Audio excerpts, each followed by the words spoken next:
All right, guys, here we're talking about Season 3, Episode 3 of Ash vs. Evil Dead.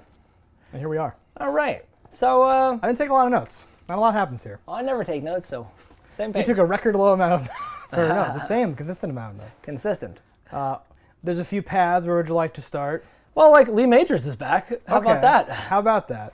I was not expecting it. So, like, you see the body coming up, like, and I'm like, all right, that can only be his dad, right? Okay. I'm like, who the hell is that? But like, I'm saying out loud, that can only be his dad. But going, who the hell is that? Because it didn't make any sense to why it would be his. Like, I'm like, why would they have the dad come back? It didn't really make sense for it to be his dad. He has like one weird arm, so I was like, that can't be an Ash clone, though. Why does he have a weird arm?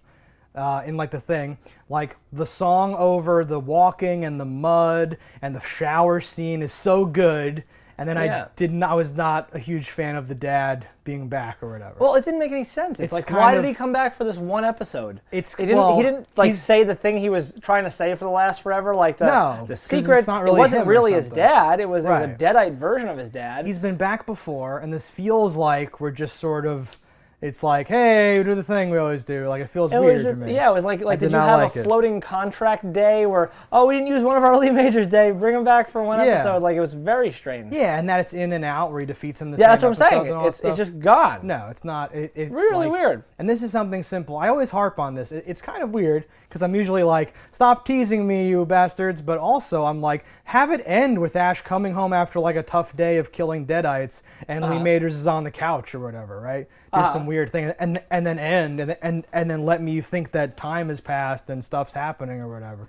Yeah. Don't just have it all happen in the same episode. And they're watching his goofy commercial, like, just over and over having again. A good time. Yeah, it seems and like she connects. She's like, oh, my grandfather's awesome, just in time for him to like kill her right in front of him. Yeah, kill him right in front of her. Yes, exactly.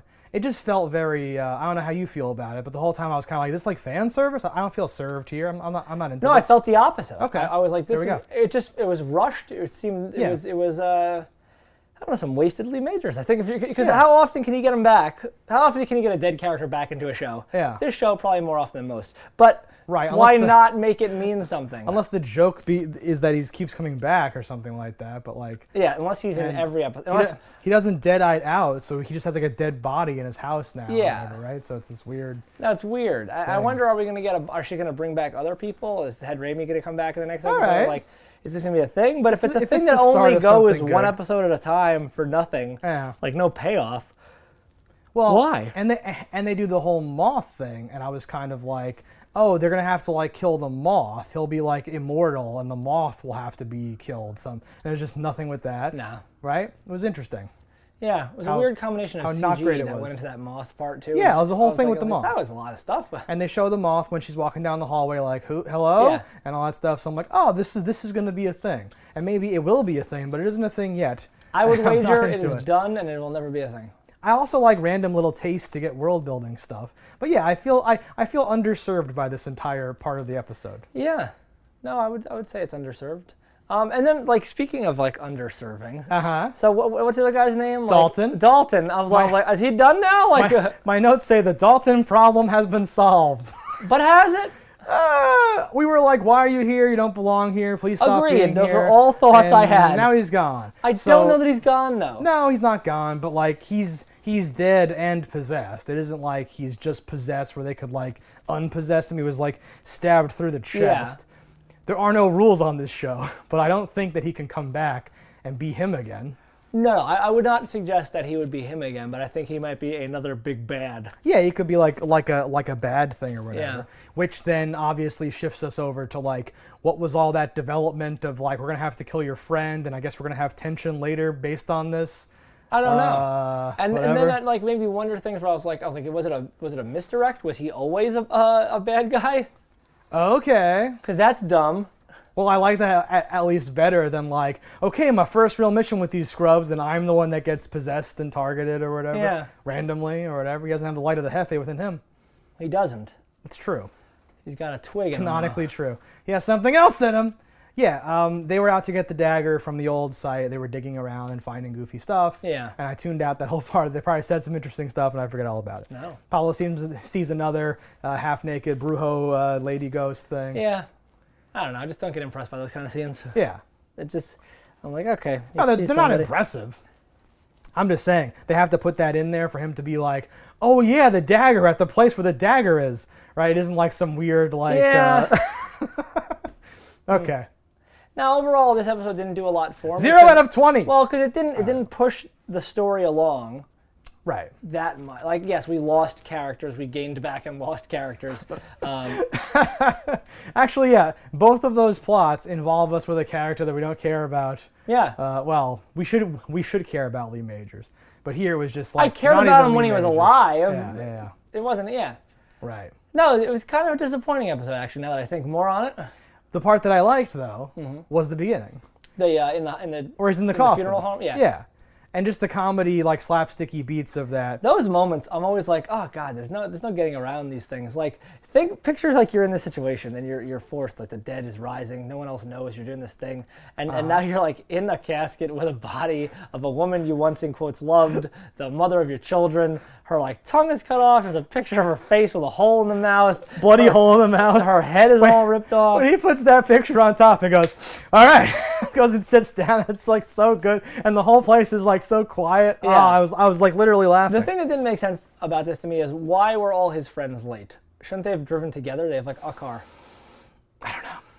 I just thought that was a little. I'm like, really? Pablo? Well, they didn't come with him, I guess. That's what I'm saying. Why didn't they? Where are they living if they're not like at his house? Oh well, he went with his daughter, and they went with. Is that your biggest problem? Is the logistics of the carpooling? No, the problem arises because this whole scenario where he's fighting alone only happened because he was alone. Exactly. If he wasn't alone, he was only alone because of the plot.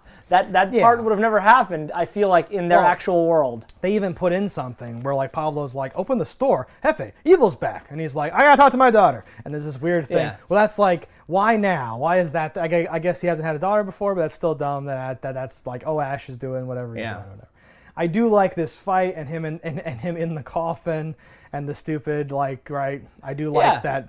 You know, that coffin had infinite space in it. Oh yeah, no, but it's very Raimi. And then even how like the lid knocks him out, and then you're like, oh boy, I guess what's gonna happen. Yep.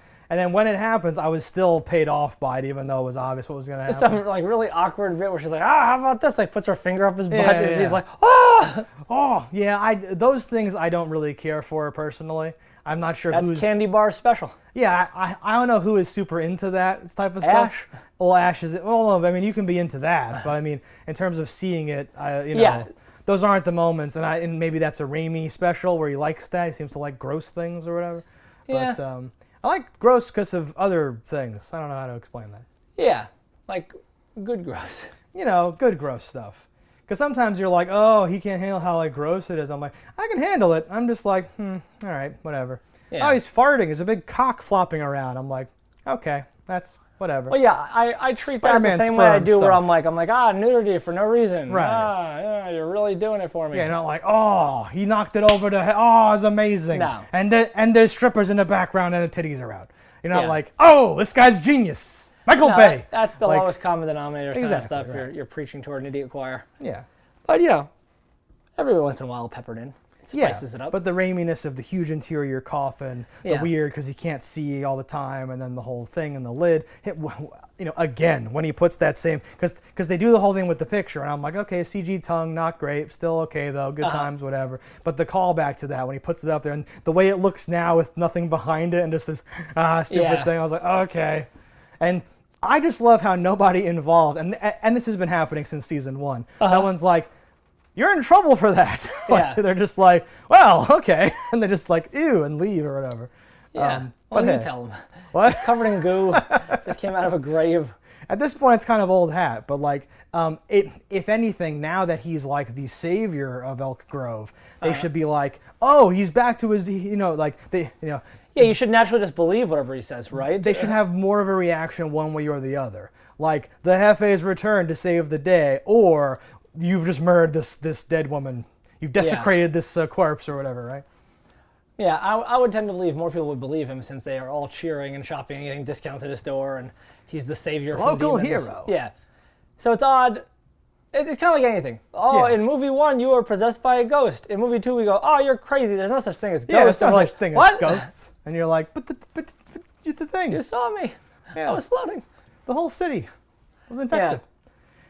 Anything else happen? Ending Kids Today, the weird like, kids, Yeah. we gotta do the thing, like some stupid, and then like Ruby, if you leave it play long enough, Ruby has the second verse where she chimes in with that stuff.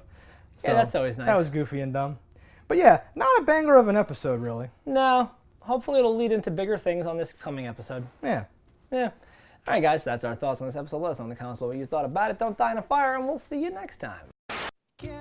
Hello, internets. I just love watching JustDaggers. If you've enjoyed this video as much as I have, click that subscribe button.